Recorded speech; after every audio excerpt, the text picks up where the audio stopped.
दोस्तों जय हिंद। आज मैं अपने इस सेशन में आपको दो बहुत ही महत्वपूर्ण टॉपिक के बारे में बात करूंगा। जो टॉपिक लोगों की ज़िंदगी में रुकावटें बहुत अच्छे पैमाने पे देखा गया है कि बन जाता है, रुकावटें कर देता है। तो क्या वो दो चीज़ है, उस पर हम आज चर्चा करेंगे और ये चर्चा बहुत ही इम्पॉर्टेंट होने वाला है उन लोगों के लिए, खास करके जो ज़िंदगी में सक्सेस पाना चाहते हैं।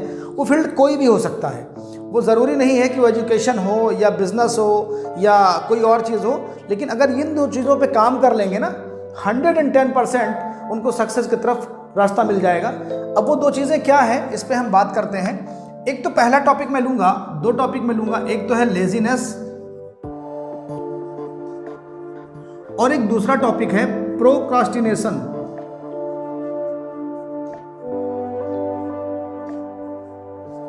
क्या होता है प्रोक्रास्टिनेशन और क्या होता है लेजीनेस, ये तो ऐसे टॉपिक हैं। पहला टॉपिक ये है और दूसरा टॉपिक ये है। ये दो टॉपिक पे जिसने विजय हासिल कर लिया, जिसने काबू कर लिया, जो ओवरकम हो गया, इस पे काबू जो पा गया, वो 100% सक्सेस की तरफ रूट पा जाता है। अब थोड़ा सा हम बात करेंगे कि लेजीनेस क्या होता है। लेजीनेस आप समझते हैं, लेजीनेस हमारे में होता है और प्रोक्रास्टिनेशन होता है। इन दोनों में बहुत ही थोड़ा सा डिफरेंस है, ज़्यादा डिफरेंस नहीं है, लेकिन समझना पड़ेगा कि क्या है लेजीनेस और क्या है प्रोक्रास्टिनेशन। तो आइए पहले हम बात करते हैं लेजीनेस पे। लेजीनेस क्या होता है? जब हम पढ़ाई कर रहे होते हैं या किसी बिज़नेस को कर रहे होते हैं या कोई हम ऐसा काम कर रहे होते हैं जो हमारा सोशल वर्क है या कुछ भी कर रहे होते हैं, खास करके ये स्टूडेंट अगर ध्यान देंगे तो अपने पढ़ाई में आगे और अच्छे मार्क्स ले पाएंगे या वो और लाइफ के कंपटीशंस को बीट कर पाएंगे। तो लेजीनेस जो होता है ना, इसको हम लोग हिंदी में कहते हैं आलस्य।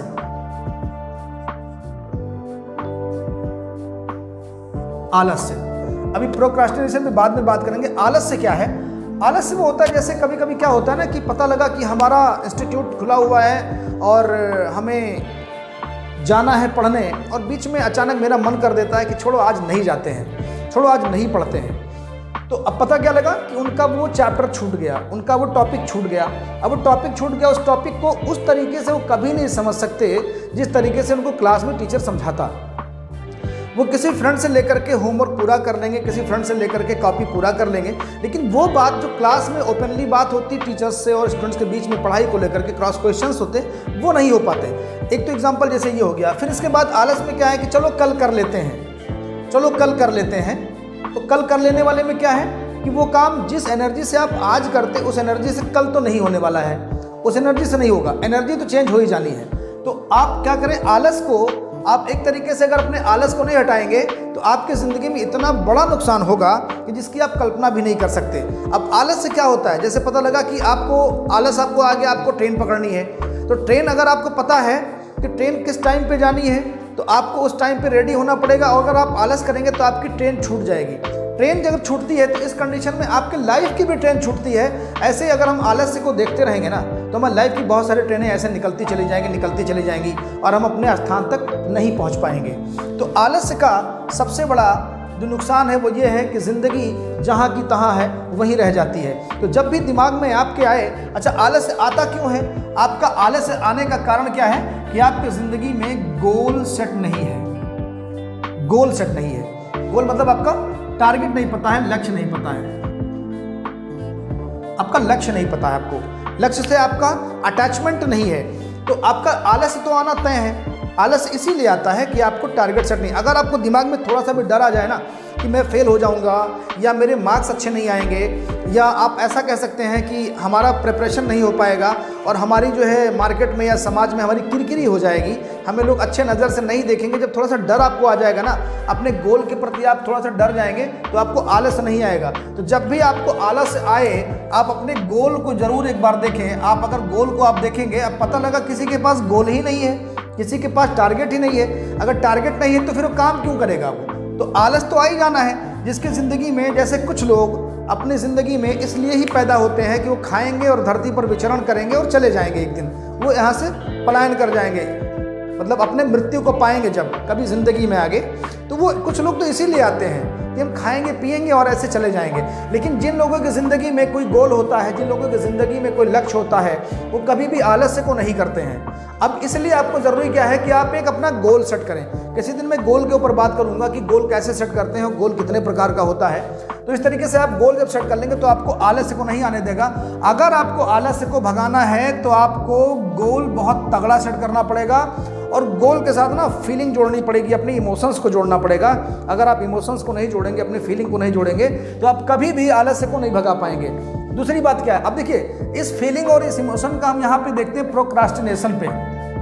इसको बोलते हैं टाल मटोल। टाल मटोल के माने क्या होता है? टाल मटोल के माने ये होता है कि आप जैसे मान लिया मुझसे कोई कुछ कहे और मैं कह दूं अरे ठीक है उनको दे दो वो कर ले, मैंने काम टाल दिया। या जैसे मान लो कि हमें कहीं जाना हो, नहीं जाते हैं, काम टाल दिया। किसी ने कहा कर लो ये काम, आप पढ़ लो, नहीं पढ़ते हैं। स्कूल चले जाओ, नहीं जाते हैं, काम टाल दिया। तो टाल मटोल करना और आलस्य करना ये दोनों आपकी ज़िंदगी के लिए बहुत ही नुकसानदेह होते हैं। लेकिन जब आपके लक्ष्य के साथ आपका इमोशनल जुड़ जाएगा, आपका इमोशन जुड़ जाएगा, इमोशनल हो जाएंगे, थोड़ा भावुक हो जाएंगे ना आप। तो जब आप अपने लक्ष्य के प्रति थोड़ा भावुक हो जाएंगे और जब आप ये देखेंगे कि इस लक्ष्य के आने से हमारी ज़िंदगी में क्या बदलाव आएगा और इस लक्ष्य के ना आने से हमारी ज़िंदगी में क्या खो जाएगा, तो आप टाल मटोल नहीं करेंगे। आप काम को कल पर नहीं टालेंगे कि कल कर लेंगे, परसों कर लेंगे। कभी कभी ऐसा होता है ना कि पता लगा कोई आपको सिलेबस पूरा करना है, तो सिलेबस जब पूरा करना है तो आप क्या करते हैं, अरे कल कर लेंगे, चलो ठीक है, आज नहीं करते, कल पूरा कर लेंगे, अभी तो एग्ज़ाम बहुत दिन है। ऐसा करके हम क्या करते हैं, काम को आगे बढ़ाते रहते हैं और ये काम का बार बार बढ़ाना ना हमारे आदत में आ जाता है। और जब हमारे आदत में आ जाता है तो नुकसान तो होना तय है, 110% नुकसान होना तय है।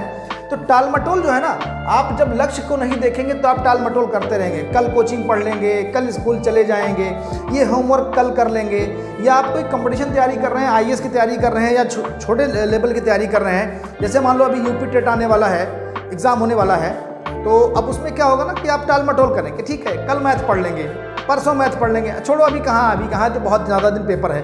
तो इस तरीके जब आप टालते रहोगे तो क्या होगा, आपकी चीज़ें धीरे धीरे जो एग्ज़ाम होना है वो तो अपने टाइम पे होगा, उसको आप काट नहीं सकते। लेकिन होगा क्या कि जब आप अपने टाइम पे एग्ज़ाम को देख रहे हैं कि होने वाला है और आप टालते जा रहे हो तो एक दिन 2-2 दिन आपका निकलते जा रहा है। तो जब एक 2-2 दिन आपका निकलते जा रहा है तो हो क्या रहा है, आप अपने जो टाइम पीरियड तैयारी के लिए आपको ज़्यादा समय जो मिलने वाला था उसको आपने कम कर दिया अपने हाथों से। तो जब आप अपने लक्ष्य को एक फीलिंग के साथ देखोगे ना, तो आप उस लक्ष्य के साथ आप जुड़ जाओगे और जब जुड़ जाओगे तो काम को टालोगे नहीं। जैसे मैं एक एग्जांपल ले रहा हूँ कि मान लिया आपके भाई को या आपके बेटे को या आपके बहन को या आपके माँ को मान लो कस के ज़्यादा चोट लग गई, तेजी के साथ उनको चोट लग गई, ठीक है, समझिएगा दोस्तों। अब क्या इस काम को आप टाल सकते हो? कि डॉक्टर क्या नहीं ले जाएंगे, चलो कल ले चलते हैं। या पता लगा किसी को सांप ने काट लिया किसी को, अब अरे छोड़ ठीक है कल ले चलेंगे, आज रहने दो, कल ले चलते हैं सांप को, जो मरीज है सांप काटा वाला, कल दिखा देंगे डॉक्टर को। क्या ऐसा कर पाओगे आप? नहीं कर पाओगे माय डियर फ्रेंड्स। रीज़न क्या है कि जिस बंदे को चोट लगी है वो आपके घर का सदस्य है, जिस बंदे को सांप ने काटा वो आपके घर का सदस्य है। तो आप इससे क्यों नहीं कर पाते? क्योंकि यहाँ पे आपकी इमोशंस जुड़ी होती हैं, इमोशन जुड़ा होता है, आपका दिल कनेक्ट होता है, वहाँ पर आपकी भावनाएं जुड़ी होती हैं वहाँ पर। तो जब दिल और भावनाएं जुड़ी होती हैं तो आप उस काम को कतई नहीं टाल सकते। अगर मैं देखूं बहुत सारे ऐसे भी लोग होंगे कि अगर उनका कोई ऐसा क्लोज फ्रेंड बुला ले तो ना नहीं कर सकते, उनको जाना ही जाना है, कोई टाल मटोल नहीं करते वो। तो इमोशंस जहाँ पर जुड़ा होता है वहाँ पर आप बात को नहीं काट सकते, वहाँ पर आप काम को नहीं टाल सकते। तो जो आपकी परीक्षा है या जो आपका लक्ष्य है, इन चीज़ों के साथ अगर आप इमोशन को कनेक्ट कर लिए, यकीन मानिए दोस्तों आप इस शब्द को भूल जाओगे, ये शब्द आपका कट जाएगा, आपकी ज़िंदगी से टाल मटोल निकल जाएगा, कभी नहीं रहेगा। अगर इसको आपने ज़िंदगी में अपने कर लिया, यानी किसको कर लिया? आपने दो चीज़ों को कर लिया कि टाल मटोल आपकी ज़िंदगी में बार बार आ रहा है, आलस्य बार बार आ रहा है, तो आप अपने को कनेक्ट करो अपने गोल से, आप अपने इमोशंस को कनेक्ट करो। इमोशन अगर कनेक्ट हो जाएगा आपके गोल से, आपको ये पता होना चाहिए कि ये गोल के आने से मेरे ज़िंदगी में क्या होगा, इन चीज़ को पाने से मेरे ज़िंदगी में क्या होगा। अगर आपको लगता है कि इस चीज़ को पाने से मैं यहाँ से यहाँ पहुँचूँगा, तो आपको गारंटी देता हूँ कि आपकी इमोशन जुड़ जाएंगी, और जब इमोशन जुड़ जाएंगी तो ना आप काम को टालोगे कल पर कि कल पढ़ लूँगा, परसों पढ़ लूँगा, और ना ही आप पढ़ने में आलस दिखाओगे कि अरे ठीक है अभी देखते हैं, अभी देखते हैं, अच्छा अभी देखते हैं। ऐसा कुछ नहीं होगा, सारी चीज़ें आपकी ख़त्म हो जाएंगी। ये दो दुश्मन जो आपके हैं ना, लेज़ीनेस और प्रोक्रास्टिनेशन, ये दोनों चीज़ें आपकी ज़िंदगी को बर्बाद करके रख देती हैं। अगर वो चीज़ें आपकी नहीं होंगी तो आप ज़िंदगी में बहुत आगे जाओगे। इसमें लगा दो, इसको इसमें लगा दो। तो ये दो चीज़ें आप हटा दोगे जब, तो ये दो चीज़ों को हटाने के बाद आपकी ज़िंदगी में इतना बड़ा परिवर्तन आएगा कि आप इमेजिन भी नहीं कर सकते। तो बेसिक चीज़ें, ऐसे तो बहुत सारी चीज़ें नुकसान करती हैं, लेकिन ऐसा होता क्या है कि आप इन दोनों को नहीं हटा पाते। और ऐसे ही लोग जो फेलियर वाले लोग हैं, जो नुकसान उठाने वाले लोग हैं, वो यही लोग हैं कि जिनकी ज़िंदगी में आलस और टाल मटोल, ये दोनों चीज़ें एकदम से बैठ जाती हैं। उनको वो हटाना भी नहीं चाहते कि उनको मज़ा आता है ना, आलस करने में मज़ा है, काम को टालने में मज़ा है, अच्छा लगता है, शरीर को कष्ट नहीं होगा, मेहनत नहीं करना पड़ेगा। तो आलस क्या करेगा? ज़िंदगी को तबाह करेगा। तो ज़िंदगी को तबाह करने के लिए ये आपके दो बड़े दुश्मन हैं, जो दो बड़े दुश्मन आपको बर्बाद करके रख देंगे। तो अगर आपको इन पे विजय हासिल करनी है तो इनको मारने के लिए, यानी इन दोनों को मारने के लिए, यानी आलस्य को मैं बिल्कुल से एक क्लास के तरीके से आपको बता रहा हूँ, आलस को और इसको टाल मटोल को, इसको हमने लिखा है आपको प्रोक्रास्टिनेशन। इनको मारने के लिए आपके पास एक ही औजार है, एक ही हथियार है, उसका नाम है आपका लक्ष्य। लेकिन लक्ष्य जब आपका इमोशन से जुड़ा होगा, आपकी फीलिंग से जुड़ा होगा, तभी आप इन दोनों राक्षसों को आप हरा पाओगे, तभी आप इन दोनों को आप टाल पाओगे। अदरवाइज ऐसा कोई दुनिया में शस्त्र नहीं बना है कि जो आपके आलस्य को और टाल मटोल वाले आदत को ख़त्म कर दे आपके अंदर से। तो माय डियर फ्रेंड्स, इन दोनों को मारने के लिए आपके पास एक टूल मैंने बताया, लक्ष्य। यानी लक्ष्य विहीन अगर आप हैं, आपके पास कोई टारगेट नहीं है, तो आप उस जानवर के तरीके से आप विचरण करते रहोगे इस धरती पर, और आलस्य और टाल मटोल यानी प्रोक्रास्टिनेशन के बारे में आपको पता भी नहीं लगेगा, और वो आपकी ज़िंदगी को तबाह और बर्बाद करके रख देगा। तो इस तरीके से हम आगे और भी वीडियोज़ में आपको बताएंगे कि पढ़ाई कैसे करनी है, आपको तैयारी कैसे करनी है, और आपको लक्ष्य कैसे प्राप्त करना है। बहुत सारी चीज़ों को मैं बताऊंगा। लक्ष्य की कैटेगरी भी अलग अलग हो सकते हैं, गोल कई तरीके से होते हैं, इस पर भी मैं आगे बहुत डिटेल में बात करूंगा। तो दोस्तों, आज का टॉपिक इसी पे था कि आलस और टाल मटोल, इन दोनों को हम कैसे काबू पाएं, और ये दोनों चीज़ें होती क्या हैं। चीज़ों को टालना, आगे ले जाना, टाल मटोल है कि कल कर देंगे, परसों कर देंगे, नरसों कर देंगे। और आलस, किसी काम में सुस्ती दिखाना, किसी काम में एक्टिव नहीं रहना, चीज़ों को ठीक है कर लेंगे कर लेंगे कर लेंगे, करते करते करते करते आपका बहुत अच्छा खासा समय निकल जाता है। तो ये आलस्य हो गया, और टाल मटोल चीज़ों को आगे बढ़ा देना तो आपका ये टाल मटोल हो गया। मैंने बताया आपको प्रोक्रास्टिनेशन, जैसे एग्जांपल भी लेता कि चोट काट ले, चोट लग जाए, सांप काट ले, तो आपका क्या होगा, वो उसके साथ इमोशन जुड़ जाता है, आप उसको आगे नहीं बढ़ा पाते हो। आपको लेके जाना ही डॉक्टर के यहाँ, आपको हर हाल में ट्रीटमेंट कराना ही कराना है। तो इसी तरीके से अपने गोल के साथ आप क्या करें, अपने गोल के साथ, अपने आप लक्ष्य के साथ अपने आप इमोशन को जोड़ दें, तो आपका गोल आपका पूरा भी होगा, और ये दो राक्षस आपके कभी भी आपके सामने आने की हिम्मत नहीं करेंगे। तो माय डियर फ्रेंड्स, आज की वीडियो में इतना ही। नेक्स्ट वीडियो में मैं आपको नेक्स्ट टॉपिक के साथ मिलूंगा। उम्मीद करता हूं कि ये दोनों वीडियो जो स्टूडेंट्स देखेंगे, या जो लोग ऐसे स्टडी करने वाले लोग हैं वो देखेंगे, तो उनको काफ़ी इसमें मदद मिलेगी समझने के लिए कि उनको गोल कितना स्ट्रॉन्ग करना चाहिए। गोल जब तक आपका स्ट्रांग नहीं होगा, और गोल जब तक आपके दिल से नहीं जुड़ा होगा, आपके परिवार से नहीं जुड़ा होगा, तब तक आप कभी भी इन दोनों को ख़त्म नहीं कर पाओगे अपनी ज़िंदगी से।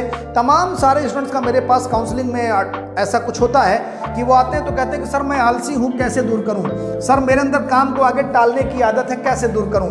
तो इन दोनों चीज़ों के लिए आपका लक्ष्य का होना बहुत ही ज़रूरी है। अगर लक्ष्य आपका स्ट्रांग है तो आप उसको टाल नहीं सकते, 110% नहीं टाल सकते। आप चाहे रो के काम करोगे, चाहे गा के काम करोगे, चाहे शरीर में दर्द होगा, चाहे तबीयत खराब होगा, कुछ भी होगा, आप दवा खा के काम करोगे, लेकिन काम करोगे। तो इन दोनों को काम हराने के लिए आपको क्या है, ओवरऑल बात आती है लक्ष्य पे कि आपका लक्ष्य कितना स्ट्रांग है। जिसका लक्ष्य स्ट्रांग होता है वही ज़िंदगी में कुछ कर पाता है, अदरवाइज किसी के बस में कुछ नहीं दुनिया में करने के लिए। किसी का टारगेट ही क्लियर नहीं, रूट ही क्लियर नहीं, तो करेगा कैसे वो। लक्ष्य को बनाइए, एक स्ट्रांग लक्ष्य बनाइए और इन दोनों को आप हराइए और ज़िंदगी में खूब आगे बढ़िए। God bless you, best of luck, thank you.